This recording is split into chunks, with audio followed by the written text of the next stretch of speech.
India is soon becoming a diabetes capital. It's all about eating in a sustainable way and they sort of eat a lot of sugar and a lot of things that are not good for them. A lot of people are aware, Yeah. but people still choose to ignore. Because the India that I had seen in 2006 was very different as compared to what had happened in 2012, 2014. And people were really into buying nuanced products and gourmet products. And that's when I decided to sort of come back and start the coffee business again. Any brand needs to be confident enough and comfortable enough to talk about what goes behind their product. Yeah. So what is distribution mechanism for you guys? You can't avoid offline. What's really changed the game is quick commerce. It's a full spectrum experience, right? A lot of brands like us sort of fumble sometimes because being able to go from 0 to 75 is easy, but then that 75 to 100 when the production begins, you keep going back and forth and eventually it just falls into place. Third year we realized that we were being treated as second-class citizens.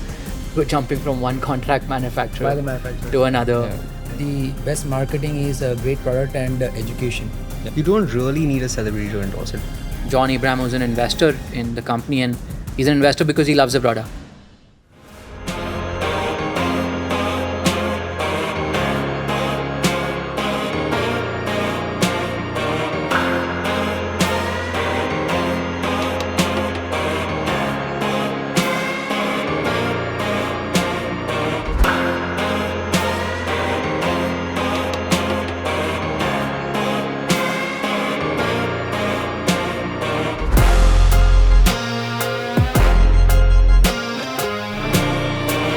Hi, welcome back to yet another new episode of the Rainmatter Health podcast. This is in continuation to the series what we are doing about startups who are building for the health and the fitness category. This is an initiative by Rainmatter Health to bring stories about entrepreneurs, innovators, and creators who are helping build products and solutions which are helping Indians to stay healthy, eat right, and sleep well. And I have two awesome guests with me, two entrepreneurs, food scientists, and innovators who are building healthier desserts for people to have for their sweet cravings. I have Abhishek from Dish the Guilt, and I have Varun from Noto. In a way, reimagining what eating dessert could be for us Indians. Before we get started, I asked both of these to introduce themselves.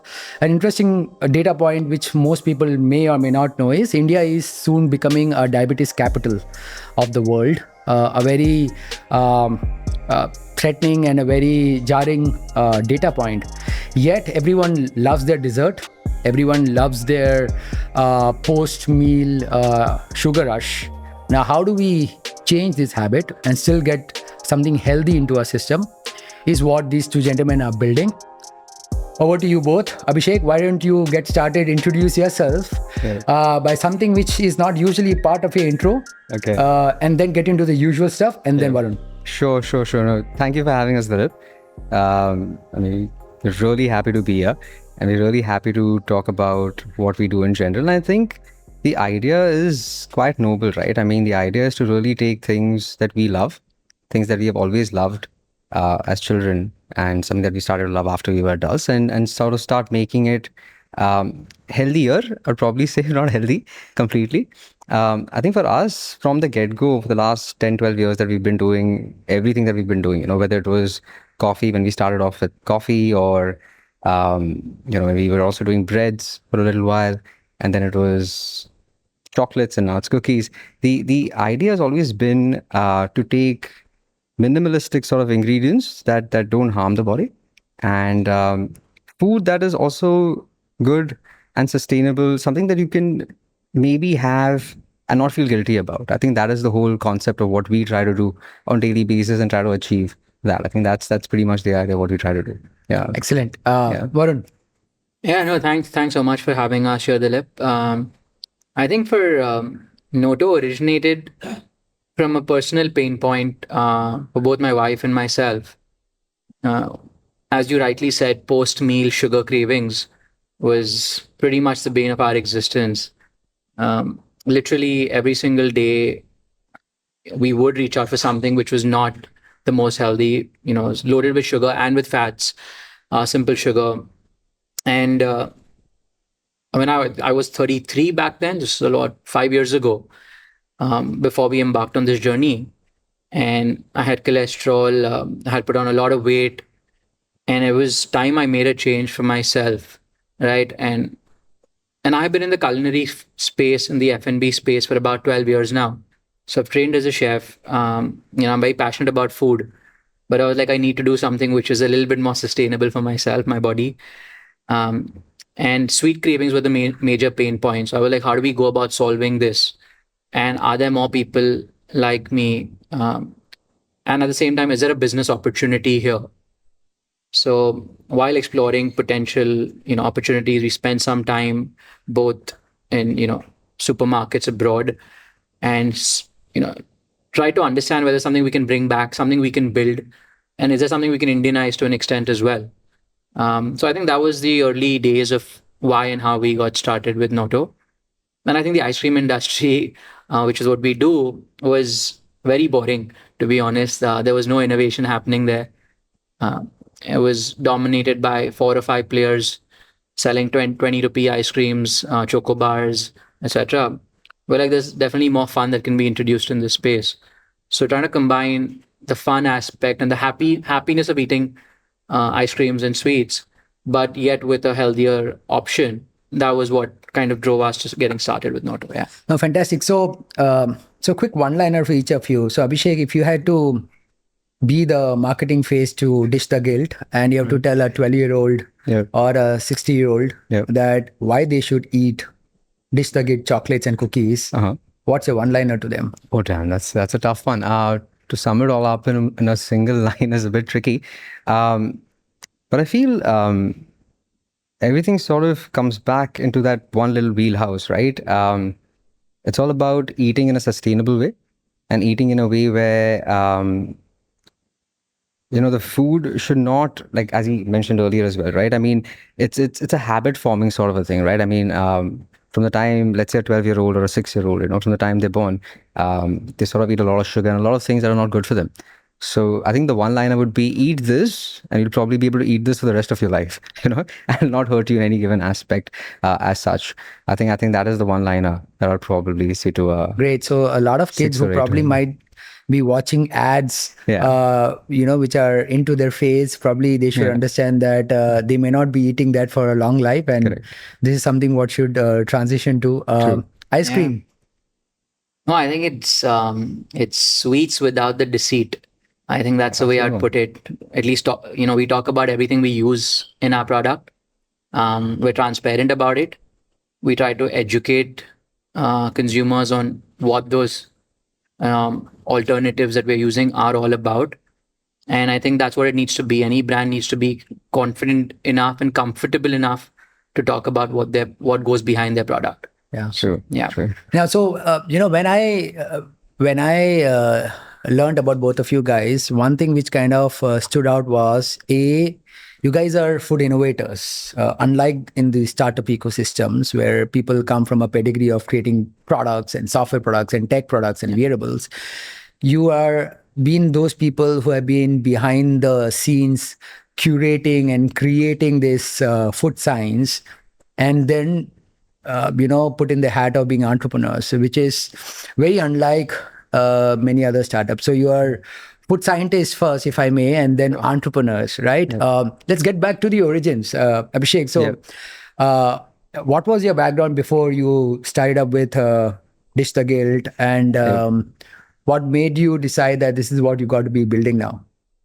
Well, the journey goes back probably more than a decade. Yeah. So I've gone to Australia to study, to do my bachelor's. This is when I was 17 or 18. And while I was studying, one of the few things that sort of intrigued me back then was coffee. The coffee that was made over there was very different, and especially back in 2006, 2008, we didn't have a very huge coffee culture. Yeah. I think we didn't have all of these fancy coffee shops.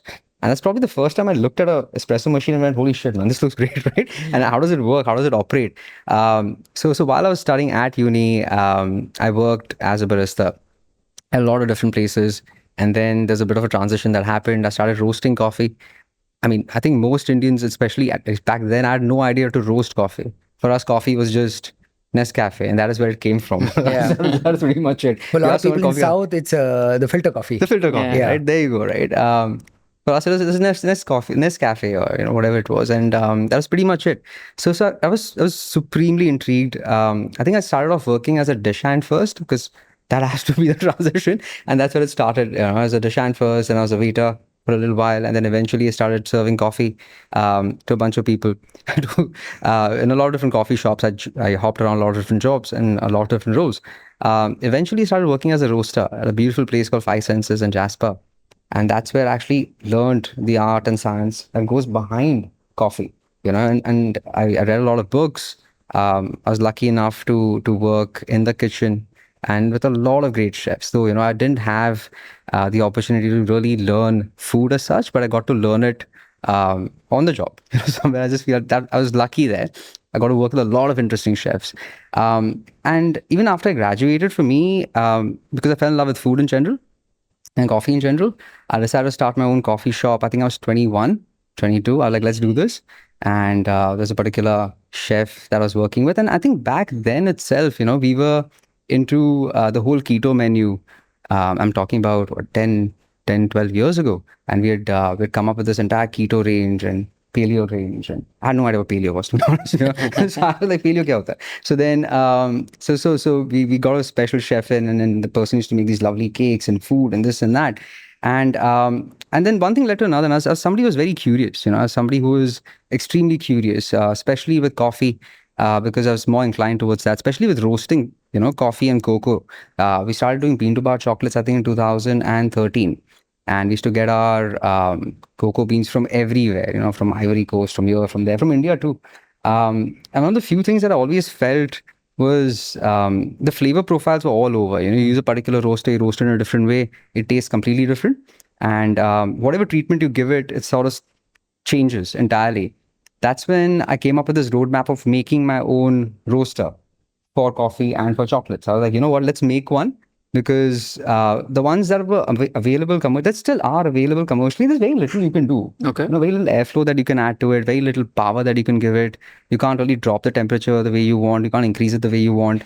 And I just So you wanted to decided play. to make a machine, the I roasting decided machine? to make a Wow. machine. I was like, let's make a And machine. what were you studying in Australia? I did my accounting. Oh, wow. I'm actually So an accountant. accountant to roasting machine maker. Yeah. It was a crazy journey. I got these 3-4 people who were ready to help me when they were free. I was like, call them, like, please thoda madad kar lo, please thoda kar lo.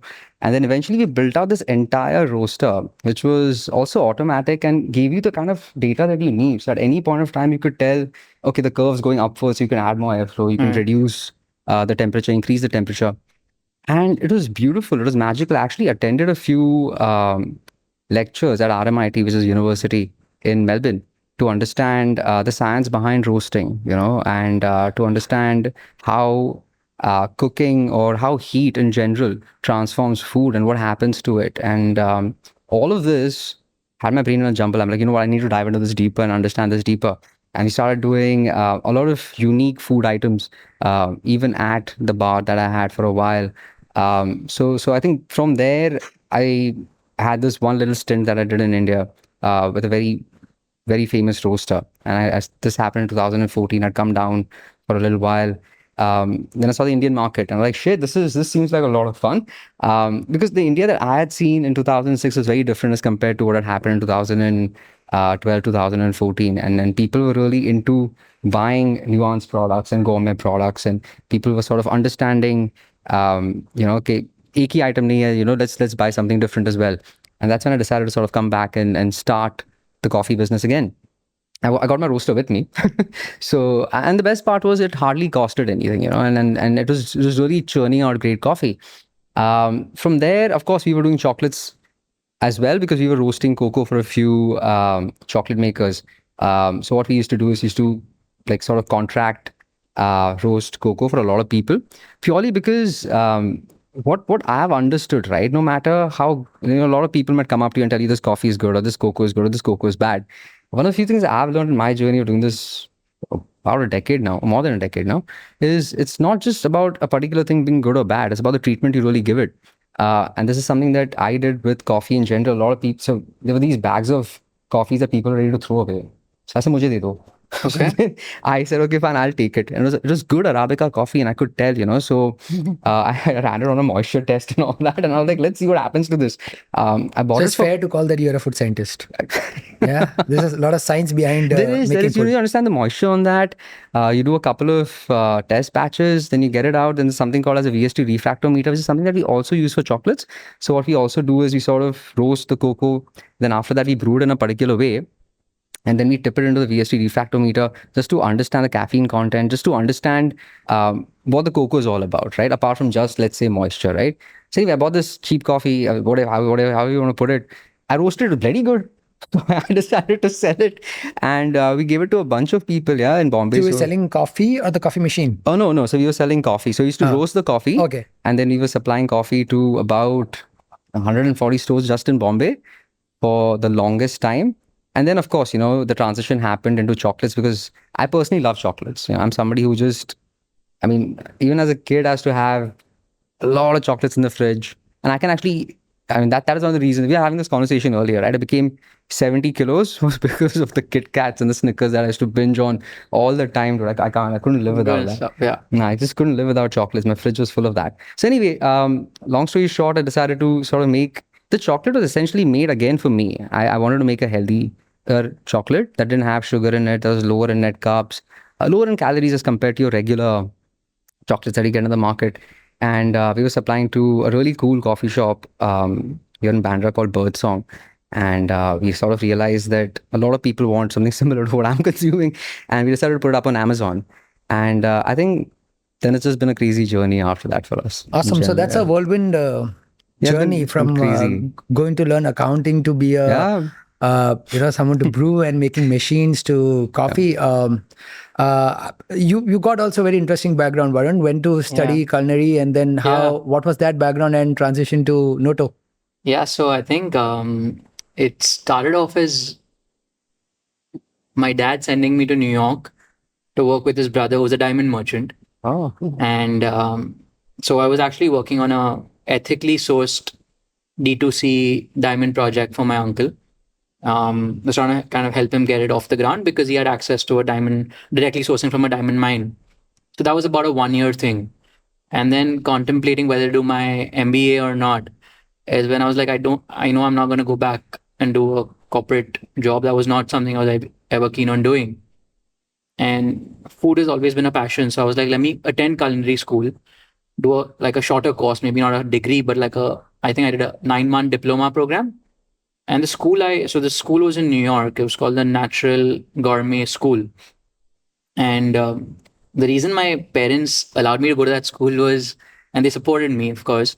So we're from a Gujarati family and, 100% vegetarian. yeah. So they were like, culinary school and all, you can't go to. How can you do this? It's like, So this school was vegan focused back in 2009, 2010. Wow. So their whole that was how the founders were. So vegan and absolutely no refined sugar back then. And I was like, ye kya hai? But then I was getting to go to culinary school. So I was like, okay, fine, I'm going to take this opportunity up. I was obviously very ignorant about all of this back then, and it was very progressive, even for American standards back then. But it was a very interesting program. It kind of got you familiar with working in a commercial kitchen, working with these ingredients.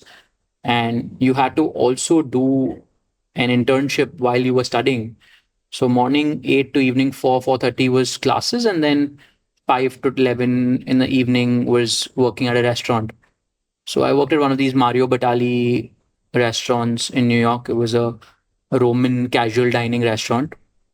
And yeah, it was initially it was no, I wasn't allowed to go behind the cooking ranges at all. It was just prepping, cutting, chopping Okay. for hours at a time. But it really gave you the feel of what working in a commercial kitchen is, how fast paced it can be, and how precise you need to really be in terms of when you're charging, I don't know, let's say 1,000 rupees for a plate of food. There has to be something above and beyond in terms of the presentation, in terms of the finesse, all of that, right? So it gave you that attention for detail, which I'd never thought about earlier. So I spent about a year and a half doing all of this. It was since it was a diploma, I didn't have access to I think, an H-1B to kind of continue working or doing, staying back in the US. So I came back to Bombay. I joined Taj President here. I worked there for a short period of time. They kind of wanted me to do an entire 18-month training program.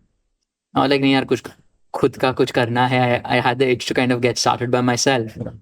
So the first 2-3 years, it was a lot of private caterings and cooking for smaller groups of people, and I'll say maximum up to 20 people, I think. And it was like kind of learning while doing all of this for myself and making some money. So I think I started off my journey in F&B like that. Made that into a catering service full-fledged, where we were doing up to 20 people to 200 people, house parties, store launches, and we had kind of made a small kitchen for ourselves. And catering was very weekend dominant and very seasonal. So we were like, time hai, let's do something more. So been wanted to do pizza. I'd been wanting to do pizzas for a very long time, and making sourdough, making fresh dough pizzas. Baking was something that, while starting culinary, that kind of was a focus area for me that I really enjoyed more than just general cooking. So I think we were one of the first gourmet pizzas in Bombay, with this brand called One Tablespoon. We still run one of those stores. So we started that. I went back to Italy to study pizza specifically then. And yeah, so that was, I think, the early days of my F&B career. So I think always behind the scenes, working with my hands was something I enjoyed. Scaling it up into a business came much later. That time came and the realization came, you have to make this something more than just a passion project. So, but I think it took good 7-8 years to kind of make it into a business. We were always bootstrapped. It was a profitable business. This is the pizza. This is the pizza business. Yeah, what is this? Yeah. Yeah. So we had one in Todi Mills in Lower Parel as well. Yep. So yeah, it was fun, a lot of fun, a lot of learnings. And I think you always kind of keep applying those learnings to newer things that you keep doing, right? So yeah, that was. And how was the transition into ice creams then? Yeah, so I think as I said, it was morely it was a personal thing. Of course, food is something I was always going to stick to, irrespective of what I did. Just how do I go to a slightly healthier side of, so I could have gone to a more mass approach in ice creams as well, and maybe the opportunity there is slightly larger. But it was partly a mission-driven approach to the business also. Make it a business, but also there has to be some meaning behind it, and that's kind of what we did with Noto. So both of you guys, again, one went to a culinary school, one went to learn accounting, but came back and creating food. In a sense, if you take, there's a massive market in India, right? I mean, one side you have the Nestle's and the Cadbury's dominating for the, 50, 70 years. And then you have the Qualities and the Amul ice creams dominating the ice cream space for almost equal years, right? And culturally, people have grown from being a 5-year, 10-year kid to adults eating that products. Right now, here are two guys who are coming with very opposite unconventional background and trying to essentially take on. I mean, it's like a David versus Goliath case. And these guys are huge billion-dollar gorilla companies, right? Tell me, what has and you guys have seen few cycles now. You're not as old in the space, but you have certainly seen in terms of what is working for you. So I want you to kind of shed in few things, what you think has worked for you in getting that early user love or the customer adoption in a category which is marred by competition. Yeah, no, this is very true. So what happens is, I think at least we get compared with a lot of these big brands all the time, no matter what we make, right? Whether it's a chocolate or whether it's a cookie, you see it on the Facebook comments, you see that happen all the time. But again, I think apart from these legacy brands, what I've come to realize over the last several years, that in India, people are wanting to try a different product, and it needs to be different on several fronts, right? I mean, if you probably come up with something that has the same ingredient list, that has the same look and feel, they're not that inclined towards buying it. But if you come up with something that is very different, that is totally out of the box, right? But it should feel familiar. I feel it has to be different, but should still feel familiar. And that is what we try to do as well with our chocolates as well. With our cookies too. What we've tried to do at the end of the day is we've tried to come up with all these flavors that people feel very familiar with. We haven't gone completely tangent and done, let's say, a rosemary or something like that. So maybe a person looks at it and goes, "Arey, ye kya hai?" You know. But when you talk about competing against the big boys or the legacy brands, right? I think for us it's just about fighting our own journey every Yeah. single day, right? I mean, we don't even think about Yeah. what if Nestle or what if Cadbury this, and I think the only time I did that was to understand the price points. That's the Yeah. only time I sort of went, "अच्छा, ये कितने में बिकता है? हमारा कितने में है? So what's the differential here, right?" But I think for us it's just because we're so vision driven. I mean, I think at the end of the day, we just want to keep engineering good food. I'm sure it's the same for you, right? We wake Yeah. up in the morning, we're like, okay, fine, now we have not added this, we have not added gluten, we've not added sugar, we've not added this is now. How can we make this even better, right? I mean, for me right now, I'm trying to sort of figure out how can I make a chocolate bar which is 60 calories for a 100-gram bar, right? I mean, I think that takes so much of our time. We've not had the chance to really worry about the big boys. But somewhere I feel India, because it's such a beautiful market, I think if we were anywhere else, Yeah. I don't think it would have been this forgiving, to be honest, because I've dropped the ball several times, and I'm quite open to saying that, whether it's our packaging, whether it's our product, because it's such a different product. Sometimes you don't know because we love it. Yeah. And then we put it out and, we do our tests and all that, and we sort of put it out in the market and we get all these feedback saying it's not that great. And we like, holy shit, we go back to the drawing board and we sort of do whatever we have to, we make our changes. So I've gone to the lens of actually messaging each customer and saying, sorry, you can buy again and this time it's proper. And what I've realized is people are extremely forgiving, and they want a good product that is different. So when it comes to these legacy brands, yes, I mean, it is, now that you mentioned it, is scary for sure. But again, India being the wonderful market that it is, I don't think we need to be afraid of anything. We just need to keep doing what we have to do and keep bringing that out. And then look, if the product's great and if it's different and if we keep innovating like the way we are, I don't think there's much of a problem in that space. Yeah. Yeah. No, I think the one point that you touched upon was unique but familiar. I think the familiarity is really important, whether it's in the form of flavors, Yeah. formats. People want something new, but they still want to retain some level of familiarity, which makes it less intimidating. I think for us, there are a few things. I mean, and obviously it's been a little over 4 years now into the journey, but at the onset, I think it was the packaging which made a very big impact, because it was very typically ice cream packaging. It has a scoop of a ice cream true. on the tub, and butterscotch, strawberry, etc. And it's very typical. It's not. So we said we're not going to do a picture or a mock of a ice cream scoop on the packaging.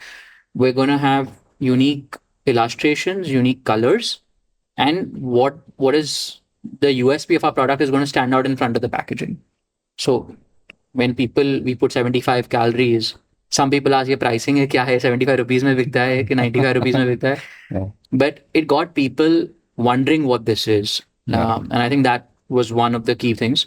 We also realized that when you're selling in general trade, you don't see the product from the front, you see it from the top in ice cream, because you have access to freezers which open up horizontal, the door opens up like this. And so you're seeing only the top. And so even the top has to kind of have the recall of what you're putting in the front. So that's kind of what we did, I think, which got a lot of initial excitement. I think the second thing we did is, while there were a couple of companies in the US doing a low calorie ice cream, low calorie, low sugar ice cream, we said in India, people are, and this is my opinion, people are not as forgiving on taste. If it doesn't, so they'll buy it for the first time for sure. But if it doesn't meet expectations, then there's a very small percentage which will repeat purchase from us. I second that. Yeah, that is true. Right? It just becomes an uphill battle to convince them to kind of come back again. So we said, a 20 calorie difference per cup. One is people don't understand how many calories are going in a regular ice cream. Like they don't know it's 200 calories or 250 calories or 150 calories, right? So then is 70 calorie or 90 calorie really going to make much of a difference? because you have to balance out some expectation on taste as well. So we said, let's, do what we think is appropriate for our country in terms of flavors, in terms of the creaminess. Because as ice cream, the first thing you think of is, is it creamy enough? Is the sugar substitutes that you're using, are they giving the same feel that you're, as having sugar? And for us, those were very important points to tick off. And so we got good stickiness, I think, because of the packaging, the concept, and then the taste. I think that's what helped in the early days. And then eventually, I think it came down to having more interesting formats. So going back to nostalgia, playing on bonbons, mini bites, which were maybe being sold for 5 rupees. We're selling them for 30 rupees today, with far higher quality ingredients, of course. But it's bringing back what you were used to eating in your childhood or growing up. I think that cultural aspect that you mentioned is very important. Then we did something very similar with our popsicle range, where we said, instead of adding colors and flavors and building it out, and sugar and building it out like that, let's stick to using real fruit. And I think Paperboat did something similar in their early days as well. So we use products like jamun. So we actually source great jamun fruit, and 40% of our popsicle is just fruit.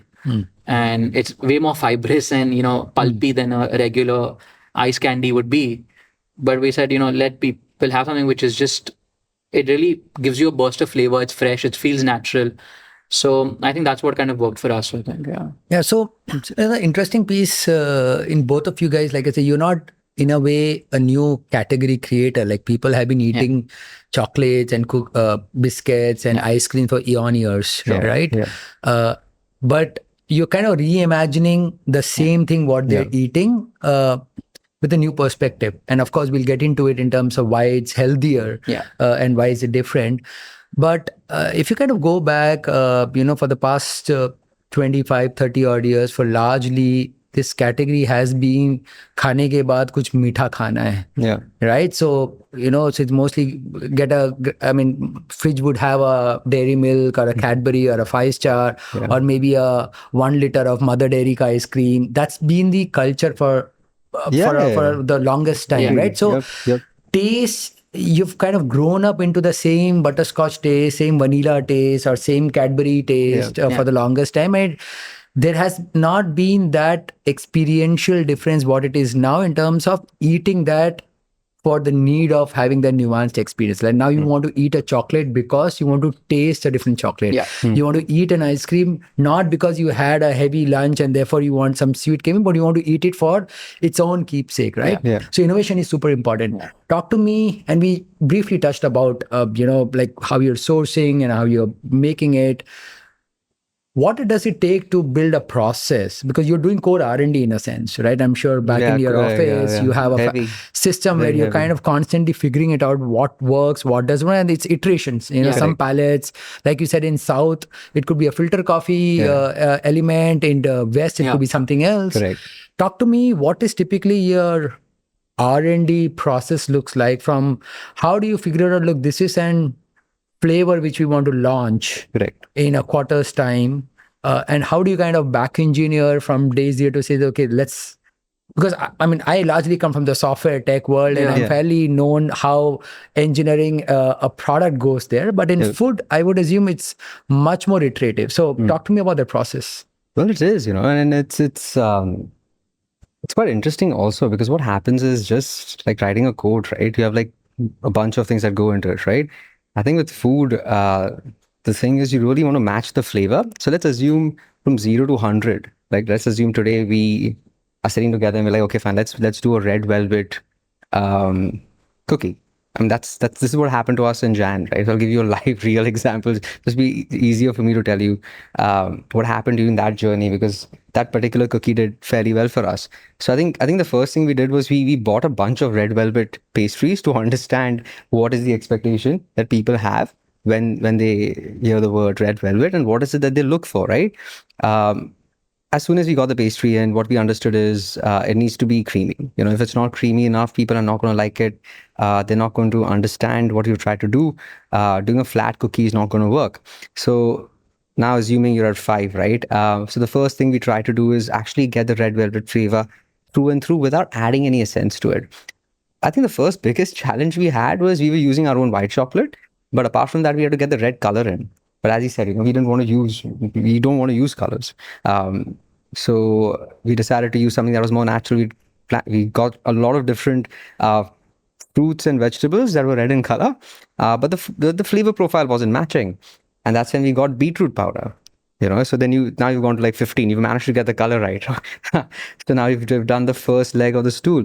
So now you've got the color right. You've got the shape right. Now you're on the flavor bit, right? So you go back and start reading. What was the first red velvet all about? How was it made? Why was it made? And a couple of things that that came out of the literature that we read was a little bit of cocoa powder is added to the original red velvet, and apple cider vinegar goes a long way. So then, because it has to have that little khatta sort of feel, it's a cheesecake after all, right? It can't just be bland and one mono flavor. So now you're at 30, from 0 to 30, right? You've managed to understand how it's all going to work.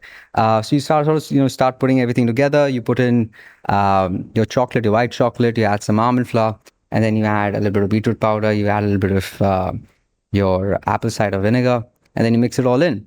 And then a little more cocoa powder in case if you feel it's not balanced out. And then you start comparing it to all the other things. You're like, okay, fine. Does it taste similar? Does it taste similar? And then what starts to really happen during this journey is, this is what happened with us. When we started doing this, right? We were like, we tasted this, we tasted that. We're like, this tastes great, probably even better, right? Because we managed to get that perfect balance. Is what we felt initially, at least. We managed to get the perfect balance, the khattapan or whatever you want to call the sourness that you need. It had that nice softness that came through. And it was multi-level. It wasn't just a singular flavor profile in general. Now you've reached 70, right? Now comes in the most interesting part, that is manufacturing. So you've gotten everything together.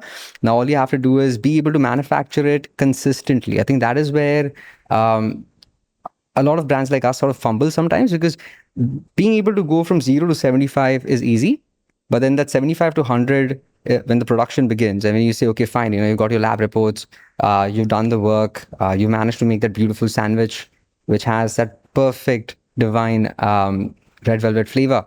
Now the real work begins. It's all about putting all of this together, but not just doing it for 100 packets, but for 1,000 packets scale, right? And here is where it starts to get interesting, and then you keep going back and forth, and eventually it just falls into place. I think when you just keep doing it and keep doing it right, but it's always very important to gather feedback, I think, from the customers to understand whether whatever you've done is right or wrong, because you're eventually doing it for them. You obviously enjoy the process, that's why you're doing it, and you love innovating, that's why you're doing it. But at the end of the day, it's for the consumers, right? And we sort of realized very quickly that they were not enjoying the sourness as much, and we had to draw back on the sourness a little bit, and then we made those corrections, right? But I feel once you've done that, it's pretty much on auto. You don't have to really worry about it. But yeah, that 0 to 75, in my opinion, it matters a lot, because you've got to get every single nut and bolt in place, and if you manage to do that correctly, 75 to 100 then happens. Okay, yeah, cool. Yeah, It's the same. I mean, I'm sure for ice cream it could be a little different R&D process. yeah. So I think I think what you mentioned earlier is we've grown up eating, let's say, dairy milk. We've grown up eating milk chocolate, very sweet chocolates. Yeah. Right. We've grown up eating butterscotch ice creams, right? Strawberry ice cream, but not really taste of strawberry, right? It's some flavor which it's nice, but it's something else. So what I've noticed is change is very slow in getting. I think your palate evolving is a process, and but I do think what we used to eat, we don't always eat the same thing anymore. Yeah. So dark chocolate has become a thing today. Or less sweet chocolate, slightly more bitter chocolate is far more acceptable today than it was even 6, 7, 8 years ago. Right? Kids these days eat dark chocolate as well, right? Because they're growing up eating that now because of availability, and they're able to develop their palate much sooner. I think salted caramel has become the new butterscotch, right? In a sense, right? It's slightly more evolved, slightly more nuanced. So that's what we wanted to cater to, that audience, which is looking for something more, is looking for something different, slightly more evolved.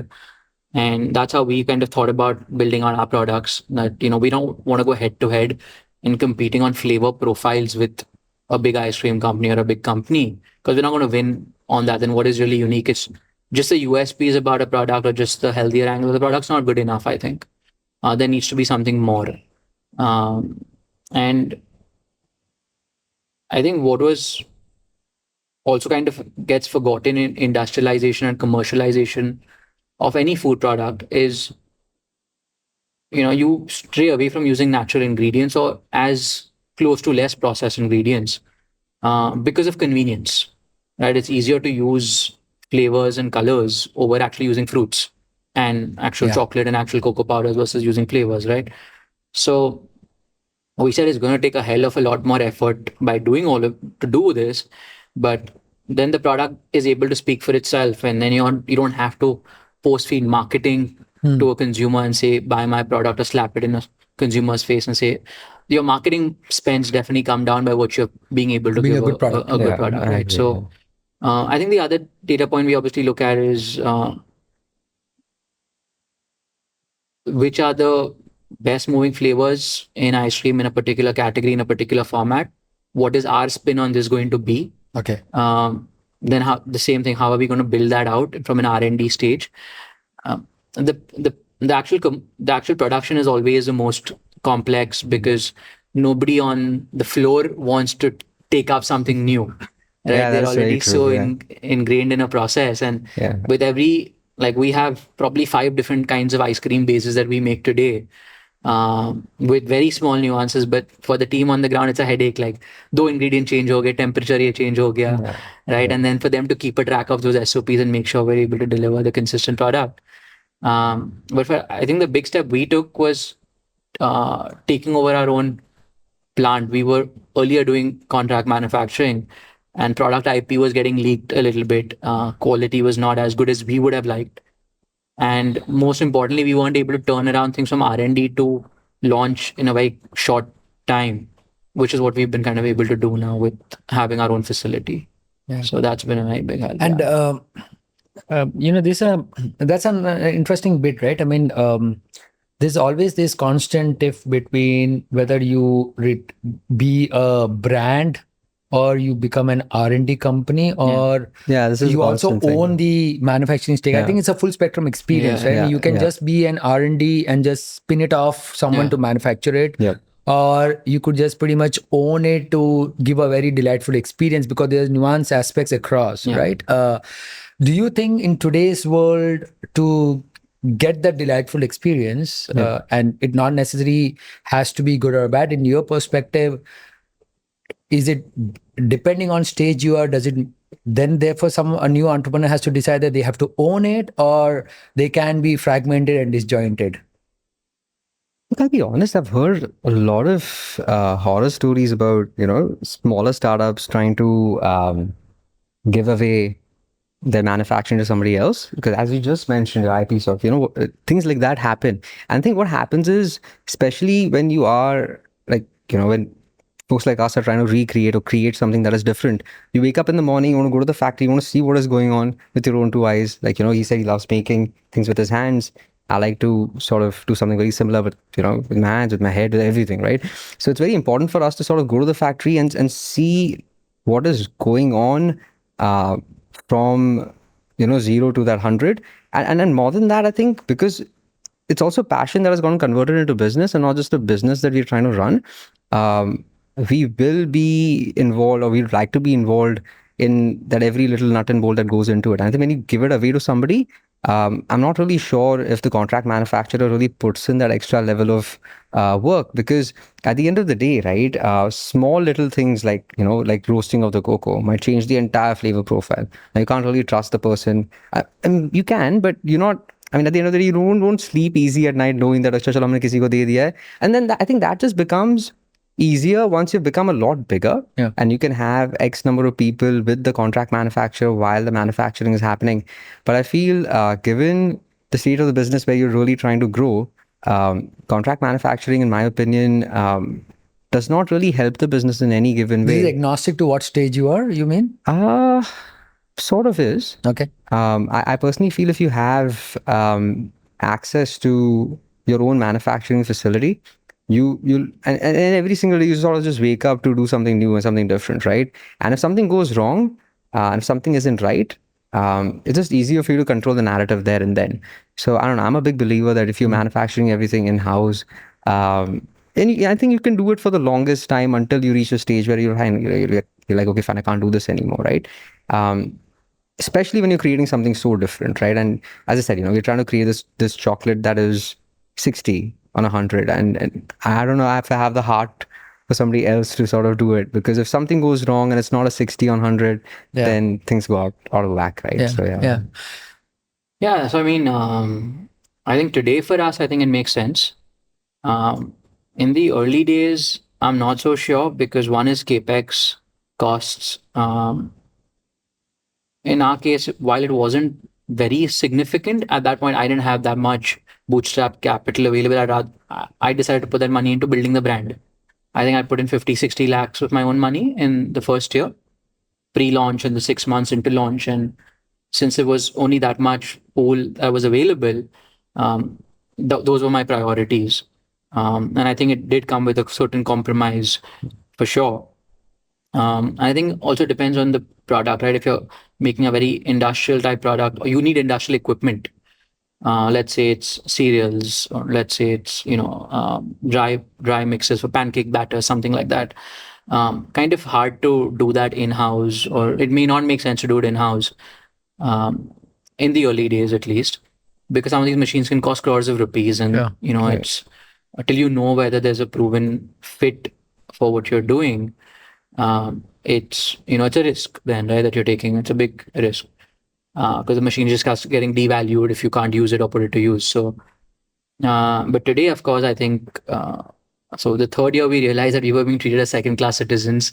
We were jumping from one contract manufacturer By the manufacturer to another, not getting the stock in time, quality problems, etc. Even though we had deployed two people from our own team based out of the contract manufacturer's facility. Wow. I mean, otherwise it would have been a complete mess without that. So this still had its own set of headaches. Yeah. So yeah, we said, let's now move this in-house, and our volumes had also picked up enough wherein, while plant utilization is still not where we want it to be, it's not terrible either. So we're able to kind of absorb some of those overheads of running the facility. So I think that's the way I would look at it. I think for me, when we started off chocolates in general, right, we started it off in like 150 square feet area. We had like a 4,000 rupee milanga, a small little coffee roaster, and I think I just did not really worry about building the brand. I think I went completely in the other direction. I was like product. Like I remember when I started packing, for me, we didn't have a vendor for packing. Yeah? So what we started doing was we got these handmade papers. Yeah. And we used to print on them and then cut it back. Nice. I'm not kidding. Seriously, that's what we did for almost 6 months. That is literally what we did, Therefore, it became hand-rolled, handcrafted chocolates. And we used to tell people it actually did have some of the other seed in it. I have to tell people it's methi ka seed hai. You don't have to throw it away, you can plant it. And for me, it was so important. And no matter what happened, right? I think you just need to start that journey, right? It doesn't matter whether it's a huge investment, small investment. I think you just start that journey and you sort of start it for yourself and then sort of see where it goes. And then eventually I think you can take that call of contract, no contract. That's just a very different thing altogether. And as you were saying, I was trying to figure out, because largely in the software world, there is this known template that when you build a product, it's more like an MVP, like a minimum viable product. And then if it's scrappy, it's junky, you can, come back and you can duct tape it and you go back and then you iterate it. That is, you keep building features on top of a base element as your adoption to the user increases. So you open up only to beta users, right? So you build a software, you open it to only 100 people, they give you a feedback, build more feature, then go back to 500 people and so on. But in your case, I'm very curious to know that, because you don't have that flexibility to iterate. You're not making for 50 people. No, you're making you have to make it to a larger size. How often does it happen that you build it and then you get a feedback where there's a mixed feeling, right? For example, let's say Kala Jamun, it could be something very nuanced, or stuff what you're doing, right? Red Velvet, it could be very nuanced. Some might want it to be a little bitter, someone might like to be a sweeter. Correct. How do you incorporate that feedback, iterate it, and how frequent do you think that comes back in your production to change? Or else you should be very clear with that visibility that look, your palette is been locked in, Yeah, and regardless who says what, that's what the production and scale goes. So correct. how does that work for you guys? Because in software it's so easy. Yeah, because you have people coming in, then you do the beta thing, and then you launch the Yeah, final because product, you right? just have to write the code, change the UX and the new Yeah. software. For you, you have to change the entire production process. cycle, right? I think for us, what's happened is, as I said, we dropped the ball several times. I mean, there are two ways of looking at it, right? I mean, at the end of the day, if we start saying, okay, fine, this is the flavor profile, like it or not, this is what we're going to do. And if people are not going to like it, it's pointless for doing it, right? So let's assume. So we have this entire feedback thing where we sort of ask people what they think. And a lot of people come back to us and tell us, hey, you know what, we want it slightly sweeter, slightly less sweeter. Then we sort of make that conscious effort of changing it, because it's a food product at the end of it. And what we've realized is, I'm sure this is true with ice creams as well, it's a very emotional product. We've come to realize this over the last year or so, with the messages that come in, the good ones and the bad ones both. We've come to realize it's a very emotional product. When people buy it, for some reason, the expectation that they have before eating it and after eating it, it's crazy, and they go through that whirlwind of emotions, right? So if we're not just catering to health, we're not just catering to people who want to eat healthy. I think it's also that emotional aspect that we're catering to, right? And a lot of ads in the past were also that. If you looked at the Cadbury ad or this ad, they're always trying to target a particular emotion and ignite that. So if there are a bunch of people who come back and tell us, boss, make this slightly less sweet, we'll humbly say yes. We sort of do And it. is there a quantitative number that you make the first batch to X, launch it, or X number you have to gather a feedback from X and then No, so we do the reiterate? feedback thingy. So we not as large as what happens in the software thing, what you just mentioned. So what we do is we have a pool of about 50, 70 regular customers. We sort of send it out to them. And what we've come to realize is, because these guys love our brand, right? Yeah. It's very difficult to get an honest reaction from them, because whatever we end up sending to them, right? I mean, They always say good. they always say it's great when you're launching it. We are the first people who are going to buy it. So that is a little difficult to do. So the best thing to do, what we've come to realize is, we have a decent amount of people who come to our website. So just do a short release of 100, and then we have a dedicated person who will track these shipments. And as soon as it reaches them, send out a message. Calling, I feel, is just a little intrusive. So send out a message, ask them how it was, and then you sort of gather the feedback, and then eventually go ahead and launch the final product. Something very similar to the real thing, but then again, a lot of work goes into it, right? You have to sort of make the product, test it, get everything in order, get your packaging in order. So technically, what you have at the end of the day is a beautifully finished product, but still, at the end of the day, you have to still wait for the final feedback to come in, and then eventually launch it. So this entire cycle, in my opinion, might end up taking about a month, but not more than that, because once you've gotten the required amount of feedbacks, all you have to do is just consistently make it. And what we've also understood is the anomaly, right? Once like with our chocolate especially, let's assume we've sold about 1,000 bars, right? Only an X volume of people will probably come back and say, this is the problem, right? And that is something that we are okay with, because we can't then change the entire recipe for somebody who has a different flavor palette, right? I mean, then it becomes difficult. But if 30% of them are coming and telling you something's wrong, then you just need to patch it up and make it proper. I think that is what is required. Yeah. And so would be ice cream, because I think very similar. Yeah. It's sorry, yours. No, so I've also most of my upbringing or growing up years were in Delhi. Yeah. And then I moved to Bangalore, and then I see that there is different choices of ice cream just in these two zones. Like, I mean, people in Delhi would need a different type of ice cream. Yeah. People in Bangalore would need a different type of ice cream. So how do you then iterate? Yeah, so I think there's a few different buckets the way I think about it. Bestsellers, where you know that you've got enough traction going on, and those may change from region to region. Like, so in Bangalore, we've noticed, and mango as a flavor across all our different formats does really well. So our Alfonso low-cal range, our gelato range, our popsicle mango coconut. So there's a coconut preference towards the south, and in Delhi, it's the slightly richer flavors and the less fruity flavors that we notice move more. Like the chocolate coffee fudgesicle moves a lot. Just dark chocolate and chocolate flavors, heavier flavors, as I said, move in general quite a bit. So there are region-specific nuances that we see, but it's not been the deciding factor in launching a product. or not launching it in a particular market. I don't think we've evolved to that stage yet, or we have such specialized products which are very region specific. The second category of product after the bestsellers is products which are doing well enough, wherein there is just, they're probably moving at 50% or 30%, 40% the velocity as the bestsellers are, where there's no major problems. It's not loved by as large an audience, but there's a certain audience which still really likes them and would, we have to have it in our portfolio. Let's say a spicy guava maybe, or, we have a cereal milk flavor, which is, it's a very unique flavor. Not everybody gets it, but the people who like it love it. So They aren't. yeah, they really want it, right? So they are upset when we take it off the Okay. menu.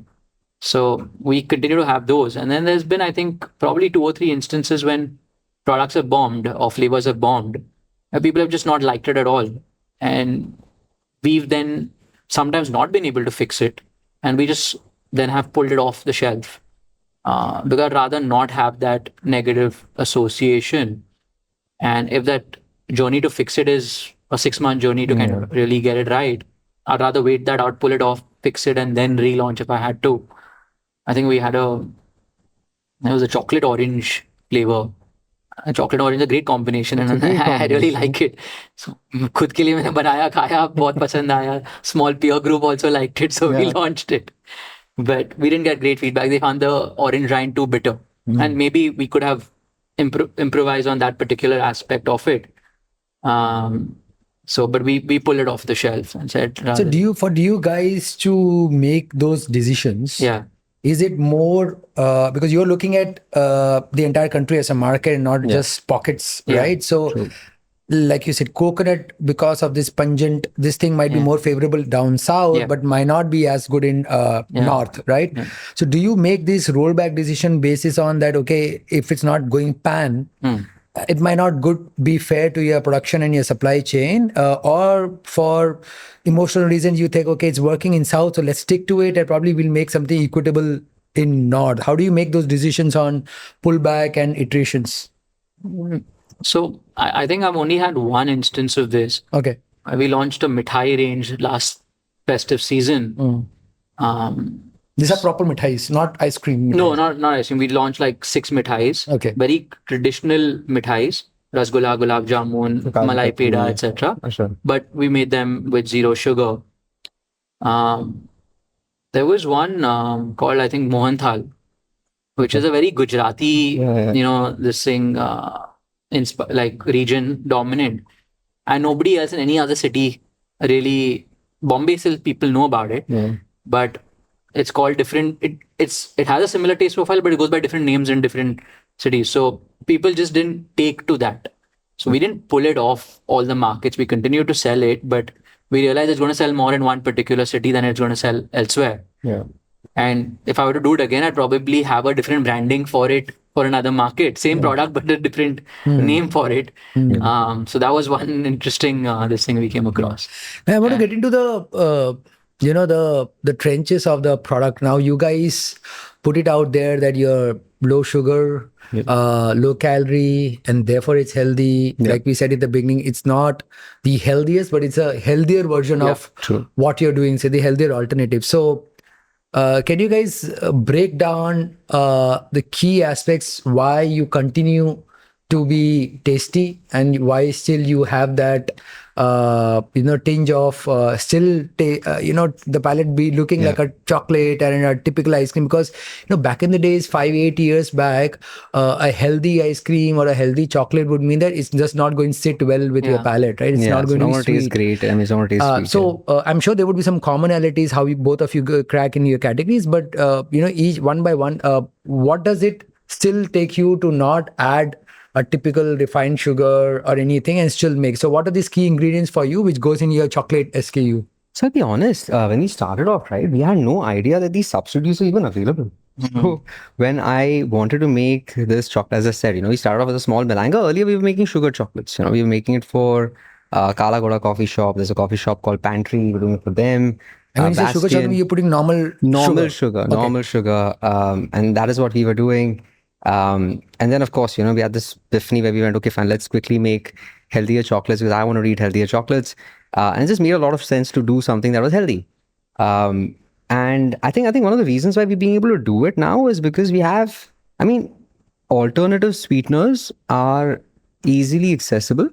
And from all the research that we do, right, um, a lot of these sweeteners that are available in the market, some of them are whatever they are, right? But a lot of them that we consciously use in our products are actually good for you. And we would never consciously do something that is bad for you, Sure. right? We would never want to add something that is not right or that is not good. And I think to answer your question, right, I think I'll be honest.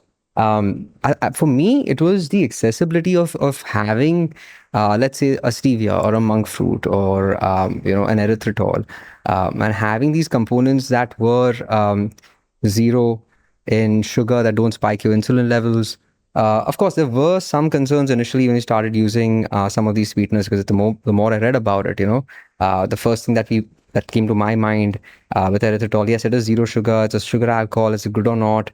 Because it directly passes out. What is it going to do? So there were all these negative things that were there. So one of the few things that we did, we just started consuming it for ourselves to understand how good or How bad it it affects is, you, right? yeah. So then, just because there's this entire thing about this particular sweetener not being good or that not being good, but how bad is sugar? Now, sugar is absolutely it's not Yeah. good for you, right? I mean, when you compare it Far to worse, right? yeah, far worse, right? Yeah. I mean, you're saying this is not good or that is not Yeah. good. You're comparing it to something that is the absolute evil. Uh, and this is not like the lesser of the evils, anything of that sort. It's just that I mean, if you end up eating, let's say, 200 grams of it, or if you overeat something, it's not Yeah. going to be great for you, right? And I think in our research, we sort of did that, and we were happy to use the sugar substitutes that were there. And to be honest, now we've been doing this since 2017, and from all the literature and everything that we've read, and we've been selling it as well for about 5 years now. And we feel, and we've been consuming it personally as well for about half a decade. So our decision making process was quite simple, right? Initially, okay, is this healthy or is it not? And after all of this time that you've spent, we personally feel it is.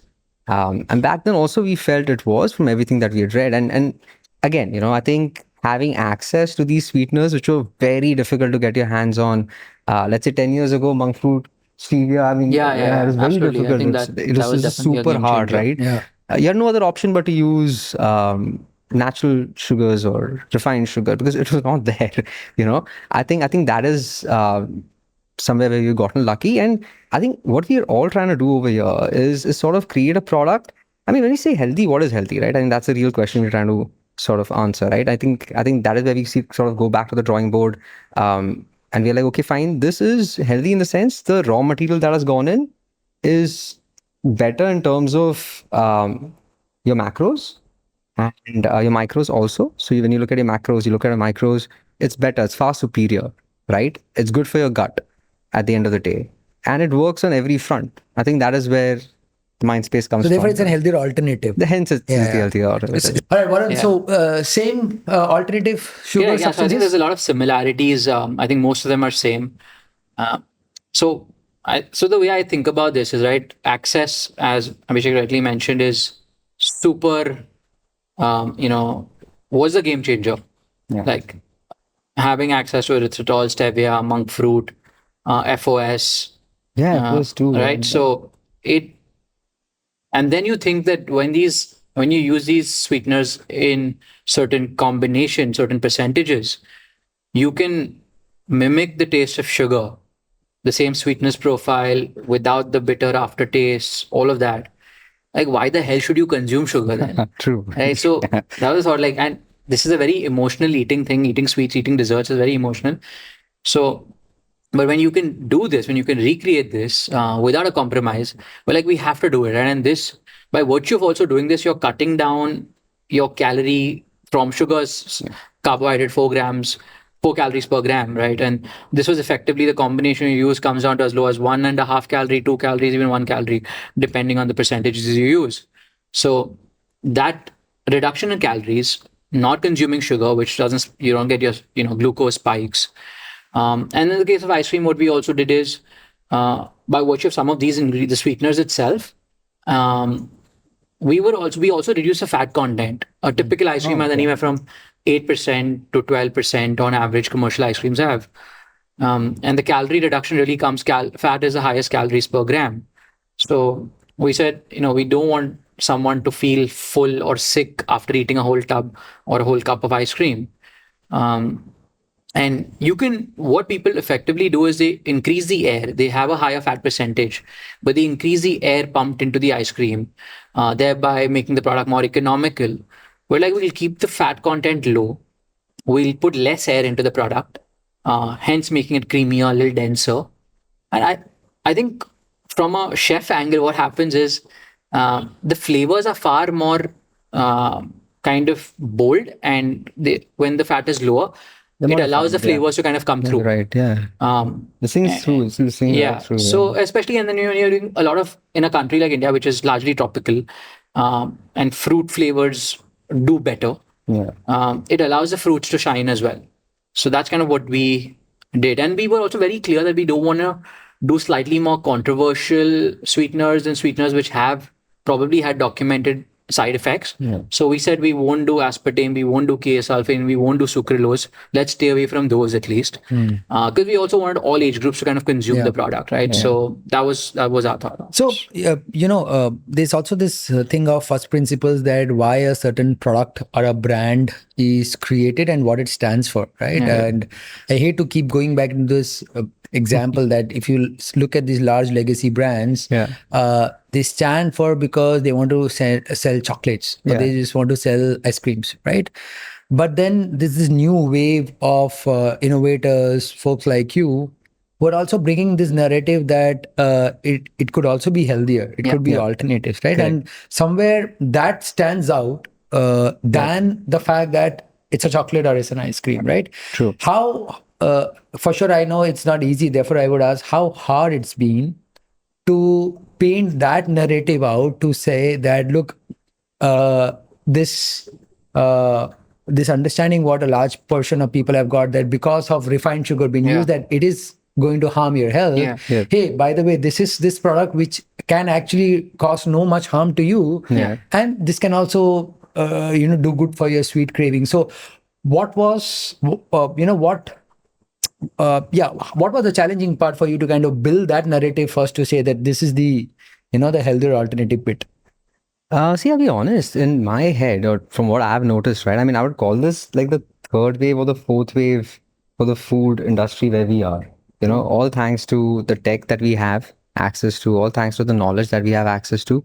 And fortunately, this knowledge that we have access to, a lot of our customers also have access to this knowledge thanks to Facebook, thanks to the social media, right? So when we are saying sugar is actually bad for you, it's not just us saying it anymore. There are like a million There's other a people. mass understanding. There's a mass understanding, including a lot of celebrities saying it on national television too, right? And Nathan saying it too. So there are lots of people who are saying it quite widely, right? I mean, at the end of the day, I think where we've gotten very lucky is what I personally feel. I don't think it's been a huge challenge for us to get the narrative out.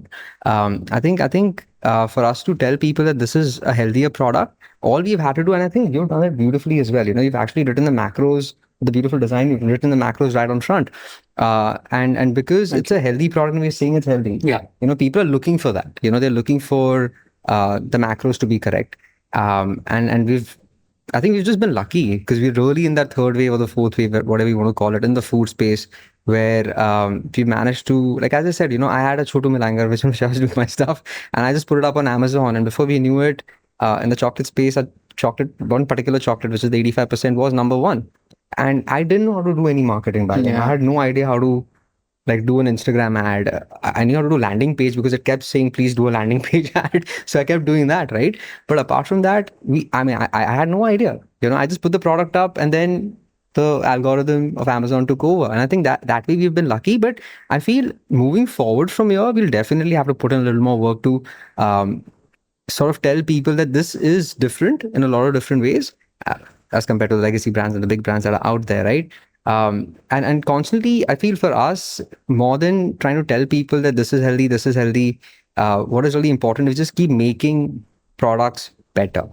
Keep that fourth wave going, right? Just keep our eye on anything new that is coming in, sort of work with that and keep innovating and keep pushing that forward. And I think people are accepting to all the new things and the changes that are coming through. So, I feel, so basically the mass understanding or the awareness of what we are putting into your body, and Yes. understanding that and being transparent is kind of a blessing in disguise. It is, and we've had so many customers who sort of called us from all, because we predominantly an e-commerce sort of a business, right? We sell on our websites. We have people from everywhere who have called us. So, initially you'd probably think there's only a particular sector that would probably buy, but that is so not true. When you end up talking to the customers, they speak in all kinds of different languages, right? And they'll probably know more than what you would. They tell you, what, Stevia does this, Stevia does this, this is healthy for you. You're using this Rajgira flour, using millets, it does this for you, does that for you. So we had a guy from Valkeshwar who had called us and was telling me all about the millets that we are using. And I was like, oh, really? Achha, okay, really? And it was so much, it was intriguing because I honestly did not know half of what he was telling me. And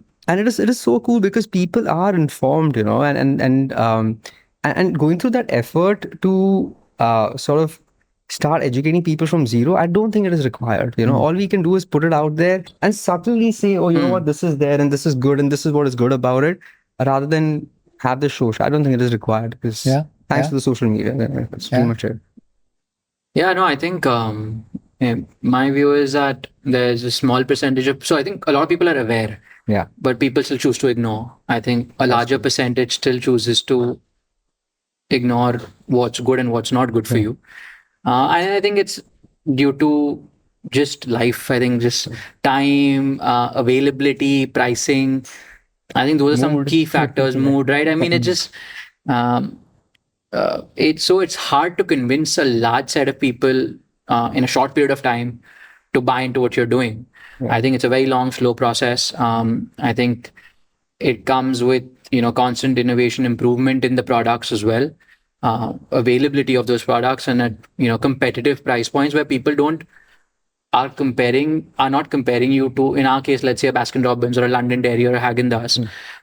If I'm priced far higher than them, then people who are on the fence of trying would then maybe get deterred by price. We don't want that, only that set of customers. We want a larger set of consumers, a larger set of the country, shifting towards these alternatives. And I think it is a movement that's happening for sure. But I think it is a 10-year kind of roadmap to kind of really see it play out to a good scale. That's yeah. So so I think I've always believed that the best marketing is a great product and education. Right. So if you build a solid product and you kind of educate the audience what and why it's been made for, it serves the purpose. You don't really have to sell the idea what the feature is and so on and so forth, right? And if you kind of roll back to the third wave, what you just said, you always had someone who is evangelizing or being an endorser to what's being created, and therefore we had this concept of movie stars and sports personalities who are always saying that, look, I'm eating a Cadbury or I'm getting whatever ice cream, although they may not be, right? But that's the era where you get influence. Correct. And a very interesting, refreshing part, just today in the morning for the first time, I checked your social accounts and I realized that there's no impression of any celebrity anywhere around. These are average Joes. Average. Most of the time, just a next Joe person. The face is not really the influence, but the emotion is, right? I mean, someone getting up from the bed and getting into a tub, or someone walking out from a meeting and biting on the chocolate. Correct. Do you think again it's about the timing that approach is working, that you don't need that big heavyweight, or you think still there is an opportunity as you guys scale that you will need that face to kind of give you that lift? I am a personal believer that it may not be needed at this stage of the business. Because as I said initially in the conversation also, right, if you can get that feeling going and pass that feeling into the audience, right, you don't really need a celebrity to endorse it. Because at the end of the day, when you are also picking a celebrity and deciding to really pick one, right, the celebrity needs to live that lifestyle. Because otherwise, what he said, right, they're going to look at your product and go, ये तो नहीं खाता, ये तो नहीं खाते. So you don't want that to happen. You don't want that to backfire either. And I think what happens in general is because you're all trying to create a very unique and a great product, right?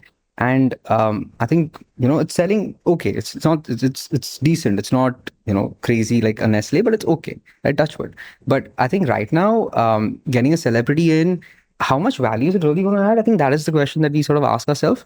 And why is the real question, right? I mean, if we can really get that feeling going by something as simple as what you said, right? Like have a normal person who's waking up in the morning, just getting out of bed, getting into a meeting, having a cookie or having a chocolate, and has a smile on their face.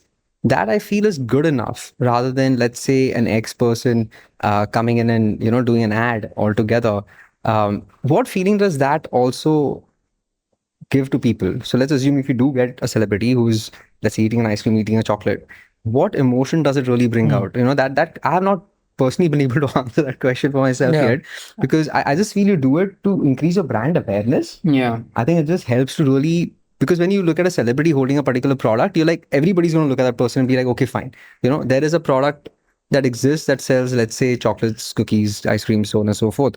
But does it really push out the narrative of the brand or the ethos that you're really trying to do? You're creating products that are pretty cool at the end of the day, right? Which have, like, let's say, for example, in our case, it's just cocoa beans and like one sweetener, and that's it. In his case, of course, he's managed to get the fat down, do a bunch of cool things, great flavors, low calorie. How does that help? I don't see it helping me So at is this this a new stage. kind of a playbook? Because Using celebrities? no, not using Not using celebrities. celebrities. I mean, so we've thought about it a lot, to be honest. We've been approached also. We've been approached. I think, I do agree that the celebrity does, or whoever the personality is, that is endorsing your brand. And we have John Abraham, who's an investor in the company, and he's an investor because he loves the product. He lives the Yeah, life, right. So, I mean, and it we makes sense. haven't yet, kind of used him as a face, or to promote the brand. At some point, we may. I think you need to have great distribution in place first before you engage a celebrity, because their reach is pan India, at least maybe even beyond India. A lot of the bigger celebrities, and at least the ice cream playbook is slightly different, wherein you're going city by city, and you have. So while we're all talking to an audience with a certain income bracket, and there's say 100 million users in the country who buy brands like us, we are not able to cater to those 100 million users today because of distribution and cold chain and frozen. So it's a city by city approach where we have to go as deep in a market as possible first before we move on to the next market, and so on and so forth. So maybe for us it's something we do in the future. And I think also capital deployed, right? So endorsing a celebrity costs money. Nothing is free, whether it's equity, whether it's paid, whatever it is, right? It's not free.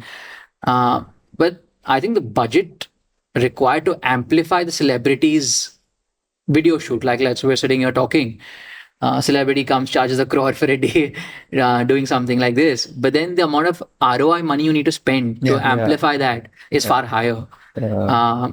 And I'd rather deploy that money into distribution, into offline sales, into various other things.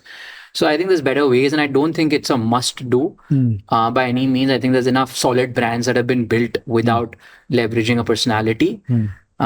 So yeah, I mean, I wouldn't want to force feed sales just by having somebody endorse our product, right? Yeah, actually, I second that. You know why? Because even if you do get a celebrity on board and don't have the necessary distribution, you'll just feel that it's not going to work because the product's not available anywhere, and you have this massive celebrity backing it, and they're like, "Oh, where can I buy it? Oh, we're not on Blinkit. We're not here. We're not in stores." I think, and it's also getting the different pieces of the jigsaw together, because instantly, like you said, you got a celebrity, but you don't got distribution, but you also got a celebrity and distribution. The product is not good. Right? So either of the cases, it won't well. So you just kind of have to figure out a chronology where, set the basics and kind of keep building it, right?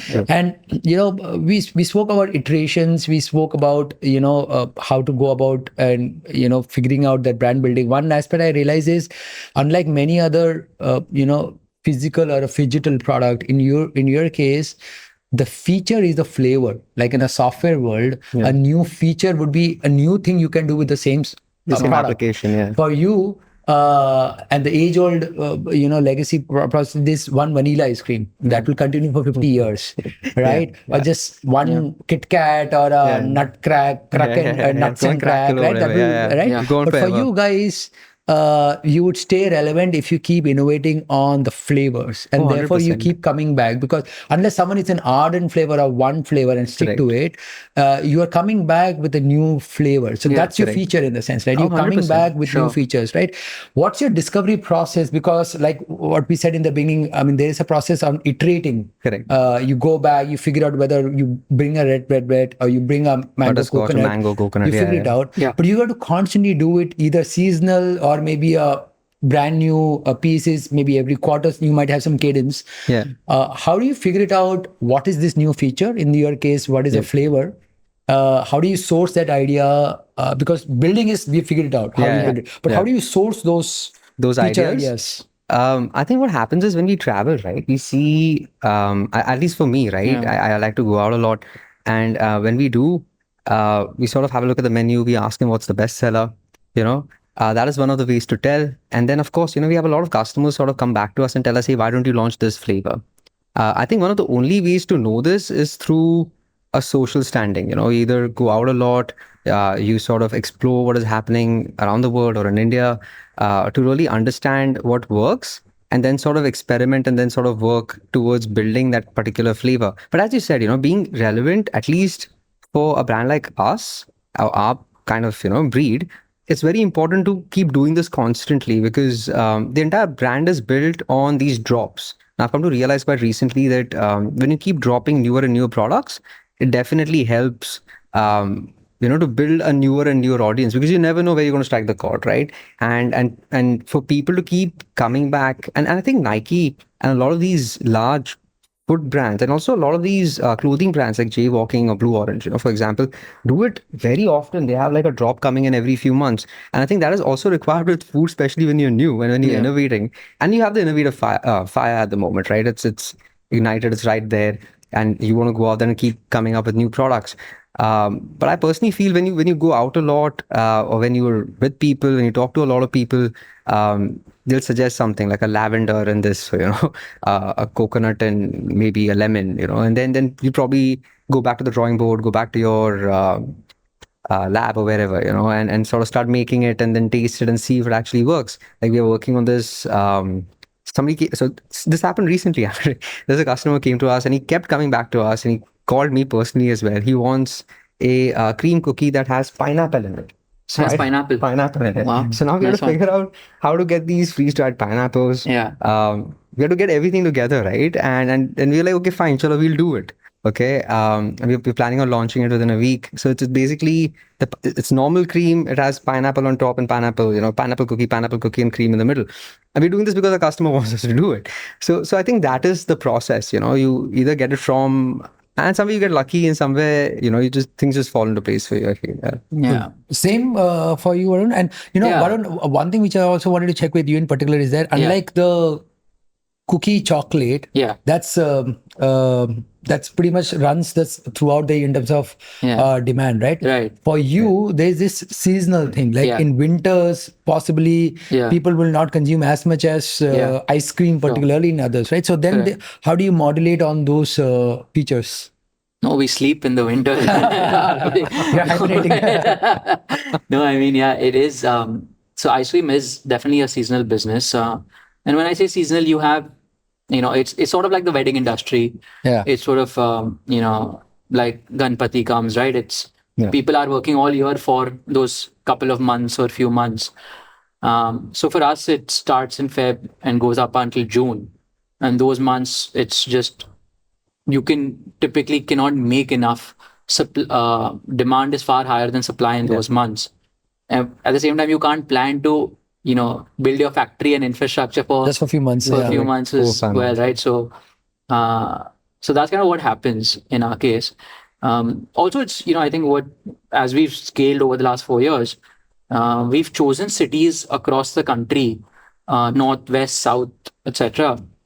In the north, winters are harsher, far colder, and that seasonality drop is, so Delhi market will probably correct 40% during winters for a category like ice creams. But a Bombay, Bangalore, Chennai will be barely 10-15%. They're far more moderate as climates. At least Bombay and Chennai would be. And in the monsoons here, it's a little bit worse, not as bad as the winters in the north. So by kind of having placements across the country and you're having a fairly well spread geography, you kind of can plan what you will notice as a dip, which will come in post your best months. You have a second summer that comes in October, November to an extent. It again gets warmer there. So that happens as well. And you're planning launches just before these summers or second summers, having your distribution set in place, your products available all across, and then just kind of amplifying the noise during the main months. So kind of that's how we look at it. And I think inspiration comes from travel. It comes from different desserts. You say, okay, can I recreate this dessert into an ice cream? Right? It comes from like, so I think that's kind of how we look at inspiration in terms of flavors, format. I think formats is a big one for us because what we've realized, and I think the mini bite category taught us this, it's around 30 calories a piece, chocolate coated ice cream, vanilla, chocolate, coffee, different flavors inside. Is that when you can just go to your freezer, pick up one piece, it is less intimidating to think about it. पूरा बार लो कि पूरा tub उठाओ. Sometimes you just feel guilty whether it's sugar free or not sugar free or whatever. Your एक दो piece मतलब you land up eating a very similar calorie count or very similar macros overall, but it just feels less this thing, right? That I'm not cheating. Servings. You're right. So we obviously want to kind of keep building on stuff which feels less intimidating to people. It's okay if you don't eat too much. You have one piece a day, two pieces a day. That's perfectly fine, and that's also a good way to keep your sweet cravings in check. When you're having a little bit, you don't land up going overboard also. Very true. Sometimes I'm deprived of it. I'll go and I want to have a whole hold up, right? In fact, that's so interesting that, I mean, that as you were saying, I was kind of thinking that that's so in opposite to what we have lived through, that, we come from an era where ice creams were sold in like a 1 liter family pack, right? And with every 1 liter, you'll get another 1 liter, right? So back in the days, I would say that agar vanilla lena hai, to I can't have another vanilla, so I'll probably take a butterscotch. So now you're set for another 2 weeks, and then you have to finish it off, right? You can't have it. So you're basically binging on it throughout the week, and the next flavor comes. So I think that's a very interesting space because you also are, in a way, stomping on your own business by not letting the consumer, be on the product for the longest time, but also being very mindful and careful of how they are consuming it for their own longevity in some sense, right? And I think they will go back for it, right? If it's something like that, I think the repeat purchase will happen. It's just because you sell more quantity at one go. I think the lifetime value doesn't correlate to that. I think the LTV is far more important than the first purchase or the second purchase. So that's the way I think about it. I mean, that reminds, how important. So, back in the days, again, because we live in a world where we're disjointed from our families. We've been migrated to different cities. It's just not, walking down to your neighborhood shop or the kirana store and saying, pick it from the freezer and take it, right? I mean, at the same time, this category, ice cream, for sure, it's very impulsive, right? I mean, you have guests at home and you decide you want to try something and you want to have an impulsive buy. Rarely someone would kind of plan it as a grocery, like a big grocery item. People would do, but most of the time is impulsive, right? It's impulsive. Chocolate also, to a great extent, yes. I mean, it's an impulsive, but at the same time, it can also be a part of the grocery checklist, right? Correct. What is distribution mechanism for you guys? Because it might not be just the retail store, right? You want something to come to you instead of you going now, especially in the world where you push a button and things comes to you. So what does the new age distribution mechanisms work for you? And do you think, and what do you think could be a future to this? Well, for us, right, I personally feel what's worked. I mean, for the longest of time, we were just on Amazon. Right. We were like, okay, let's just do Amazon. And then we started selling our own website and the products were reaching customers late. And what you said, rightfully said, people want, like, let's say ice creams, chocolates, cookies. The moment they buy it, right, they want it in their hand immediately because they're craving it, they bought it and they want to have it there and then. I think what's really changed the game is quick commerce.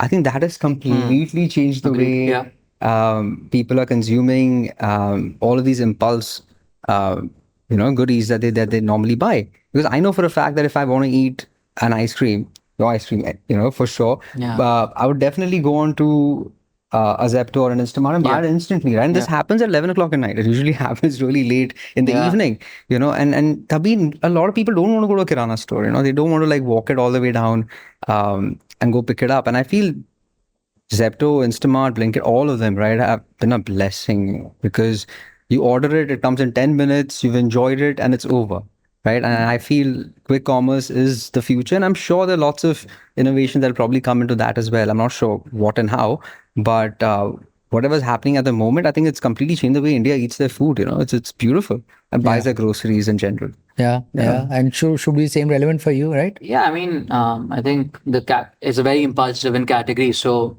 as consumers, we aren't patient. We want it now, right? So for us, we've done like two things. I think in food tech, there's quick commerce and there's food aggregators. And ice cream, I think, kind of works in both the kind of categories or platforms. So we've leveraged those. And I think also old school ice cream brands are built on FMCG distribution, which is extremely expensive and hard to crack. And hence was not the first choice. It was not low hanging fruit for us to go after. So this is what we do. But there is an actual impulse that sometimes I still believe is missed out. And when I say impulse, आपके सामने दिखेगा तो बिक सकता है, right? And we notice this. I mean, we've seen we've done a few small pilots where we've noticed that why you can't avoid offline is my genuine belief. And in food, I think to reach to build a 100 crore turnover company, one is it's not easy, especially in the premium price points. It is not as capital efficient as, let's say, a personal care or some other consumer category. And you have to go offline sooner than later. How you go offline and how much money you can spend, that's a model that needs to be figured out. But when we placed a small Red Bull size freezer at PVR, one of the cinema halls in Bombay, we noticed that just because people are seeing it behind the cashier, on weekends we were selling 50 cups of ice cream just by virtue of being in the right location and consumers can see it. That's real impulse as well, right? Because if it wasn't there, they would have just bought something else maybe, or they may not have consumed ice cream in that moment. But because they had access to it, they were able to buy it. So I think that could be a good marketing innovation in the sense that, like I said, this is a category where it's post a certain meal. Rarely I mean, of course, you would go out and to an ice cream parlor per se, but it's not equal to a coffee shop that you're going for a meeting or a chat. You're going to do the ice cream parlor. Mostly you have a lunch or a dinner and then you go and get those desserts. And therefore, probably, positioning in a place where that particular restaurant or a cafe doesn't have that SKU, you being present there could be a very good marketing anchor. Cool, actually. That makes sense. That's right. Makes sense. So what's the most craziest flavor which each of you guys have been scratching ahead, tried and it bombed?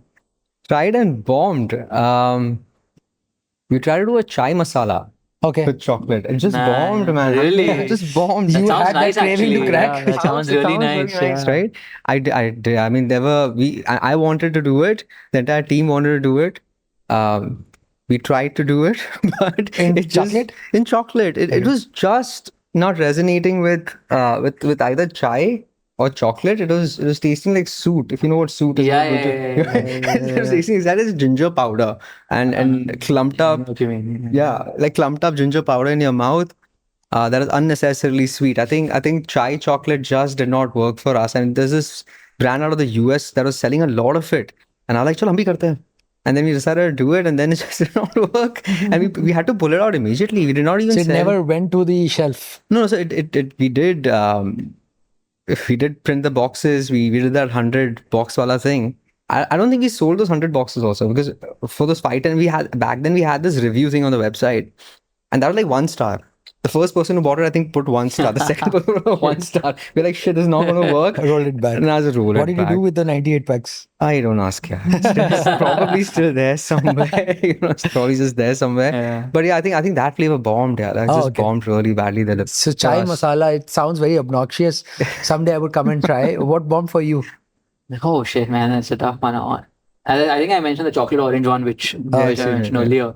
That's But that's one. also a common thing, right? I mean, it's It's work not for some the people. combination works, right? But I Yeah. think For maybe the the ice way in cream, which yeah. we put the product together, the orange rind, etc. So that was the one which didn't work. It wasn't a very out there combination. We haven't yet, other than the cereal milk, I don't think we've done very wacky stuff. Mm, we've taken some artistic liberty, but we've not gone the entire 360. So yeah, not yet. I mean, if and when we do a scoop shop, we'll probably get to those really experimental, a few really Yeah, that is true. experimental ones as well. Yeah. You have like IPA style ice Yeah. cream or a bacon ice cream. That would be interesting. Yeah, Bacon that ice would is great. definitely be interesting. It Yeah. actually, yeah, I have Yeah. tried it at Yeah. a How was it restaurant, though? How and was the bacon ice it cream? was it almost tastes like, so it was like crispy bacon on Yeah. a salted caramel ice cream, Wow. and it was pretty Nice. interesting. That slight umami saltiness Oh, nice. Okay. cutting across But how did you get the. the palate? Because you being a vegetarian would not know what a bacon would taste. Yeah, so I mean, I had to try it just because the combination ice cream में है तो भी try करना पड़ेगा थोड़ा सा. It was not like a this thing. So Okay. it was interesting though. I thought, yeah, I've actually heard of this flavor. I've Yeah. never had to. it's a little smoky as Okay. well, Very right? smoky, yes. Yeah, the Yeah. imagine So the it was smoky. a interesting flavor profile. Yeah. Yeah. Yeah. So in terms of future, so both of you guys are building a D2C Yeah. consumer first, taking a narrative which is not just a chocolate ice cream category, but making it for a certain reason. Yep. Capital becomes very important, and both of you guys have raised money, and I'm sure you're going to raise more money. Uh,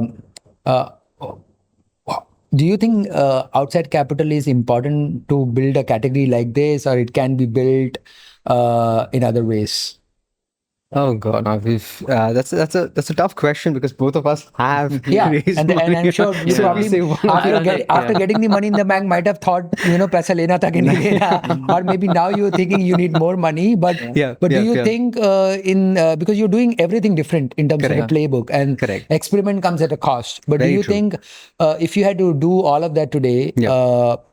did capital kind of anchor that growth, or you could have done So I'll in be other honest, ways? yeah. So initially, so I had no idea. So I'm somebody who's very product driven, who's done this my entire life since I was 17, right? So I've been doing this for almost 17 years. I've only been product, business, ye karna hai, wo karna hai. I've never been ki raise karna hai. I think the first time that I spoke to the Zero team as well, I had no idea what a pitch book was or what a cap tape. I had no clue, right? So we had no idea. But to be very honest, like let's assume if it wasn't really if he hadn't gone ahead and raised money, for example, let's maybe put it simply, right? I don't think we would have gotten to where we had to, because it definitely helped accelerate growth quickly. If simply put, right? I mean, it really helped us to be out there. I mean, let's assume if we hadn't, it would have taken a lot longer for me to do things in general, right? It would have taken me a lot longer to get the right equipment in. It would have taken a lot longer to maybe get the packaging going. It would have taken a lot longer to get the connects going, and so on and so forth, right? So let's assume we went from 0 to 50, since the time it happened.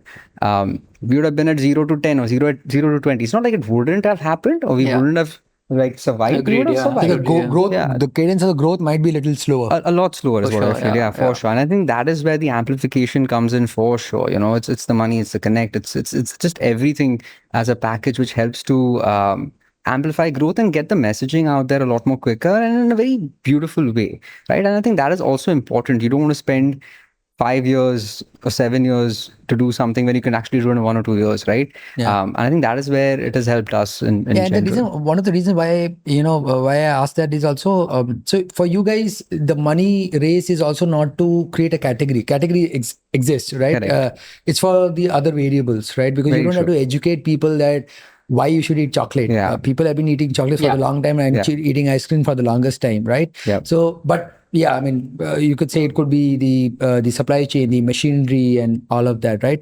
But overall, in Yeah. terms of taking it to a next level, Yeah. do you think a business like this can organically grow, or for getting the multiples you would need growth capital? No, so I mean, I certainly think capital is very, very essential at whatever scale and stage of business might be, because if you want to build it correctly and smartly, I think you do need to have a team. You do need to test out whether, as you said, an MVP as well. You mentioned in tech, right?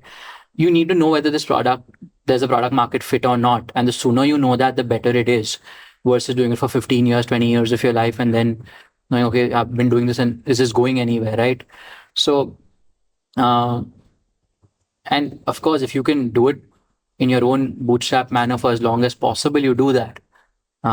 You're not taking investors' money to, throw it up, blow it up, right? Yeah. It is to accelerate, check product market fit, and then accelerate growth from there. Very true. And I think that's where it helps. And I think having the capital also helps me do it with peace of mind, where I'm able to build a team and I don't have to, get involved in every small nuance of running and building a business.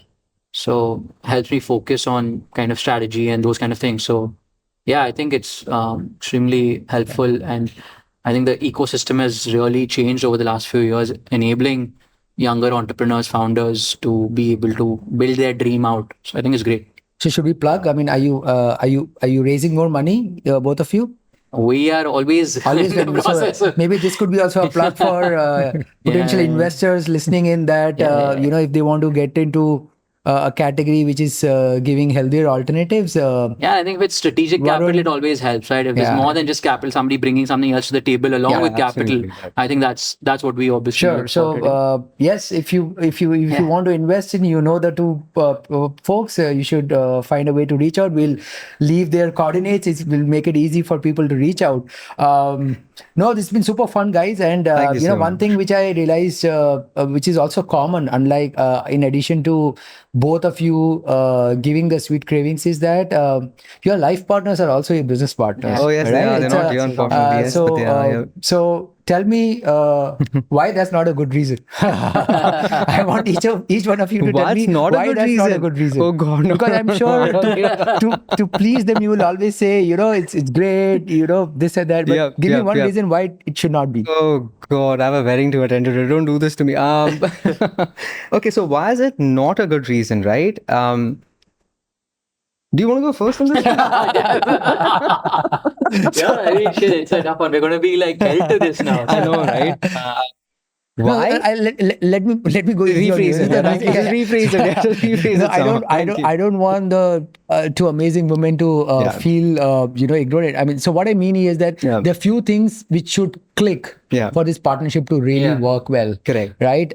Because you go home, you're a partner of different you talk about kind. You work, come yeah. back, work. You're a partner for different guy. There are different stakes involved in terms of, I don't mean stakes in terms of equity, but stakes in terms of what you bring on the table. Yeah. Of course. Now, and you've seen that cycle for a few years. So Yeah, what yeah. in your case will not work if these few things are not checked in? So why therefore some So- people should not think about having a life partner as I a do have business an answer to partner? that. I personally So I feel- made it easy for you Thank guys. you, thank you. Yeah. You broke it down beautifully. Thank you.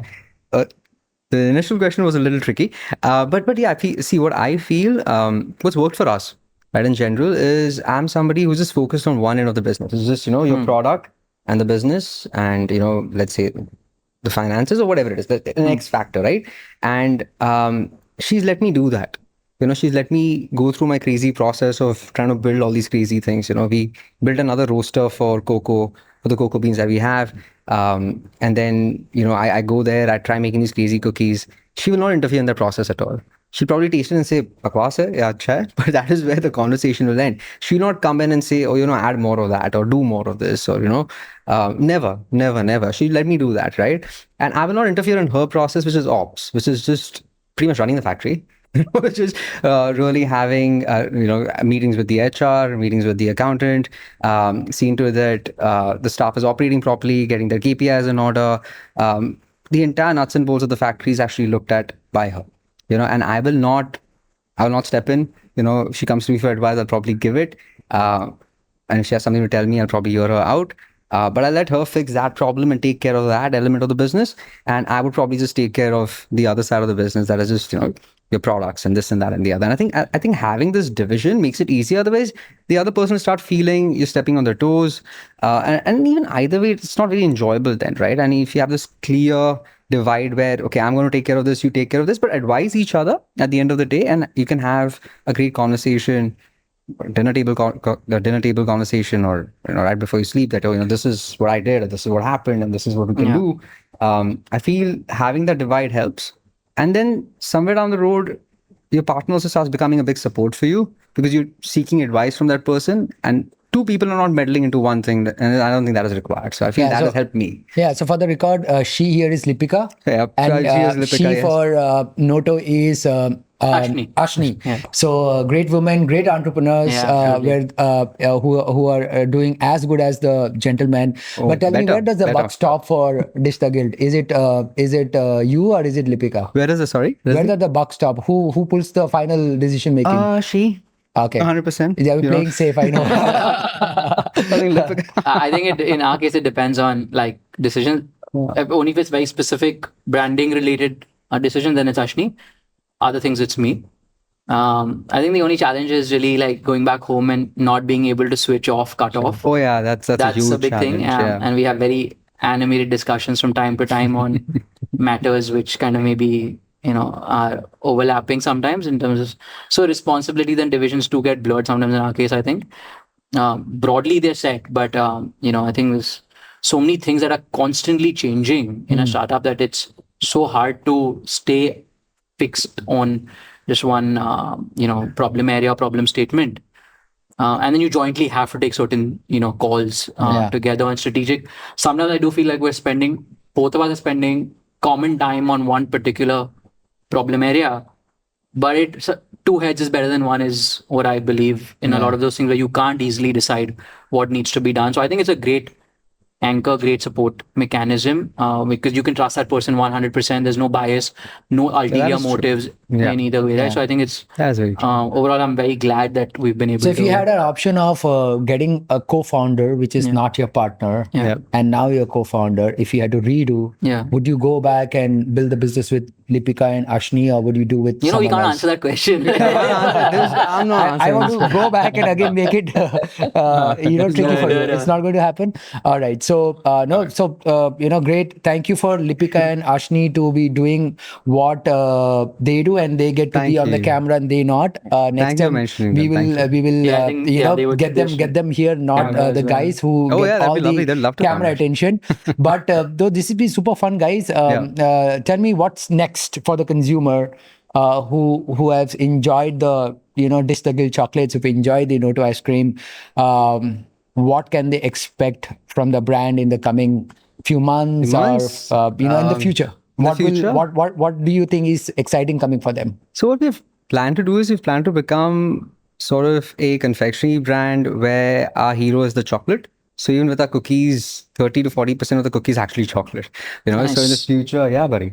So now for the future, what we've decided to do is we're trying to replicate again. Just go back to the playbook. Keep things simple.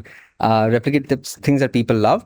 Have like a healthier version of a wafer chocolate. I think Kit Kat's the Nice. most loved Yeah. version, right? So have a healthier version of that. We're planning on launching that just before Christmas.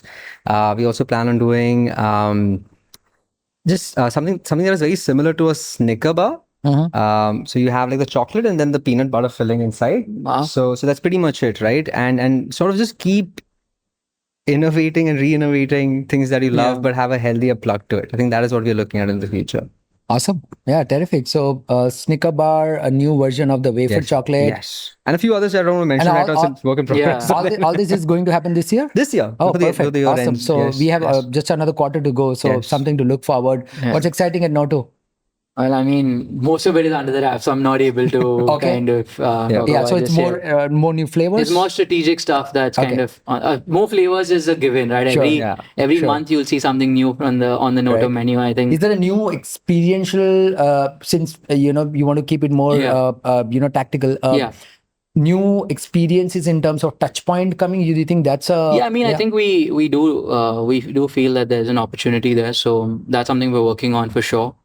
A refreshed approach to a lot of the communication, the look, some of those things coming up as well. So, there's a lot going on. I think more people are going to have access to Noto. I think that's what we're most excited That's about. cool. Increasing distribution, increasing footprint.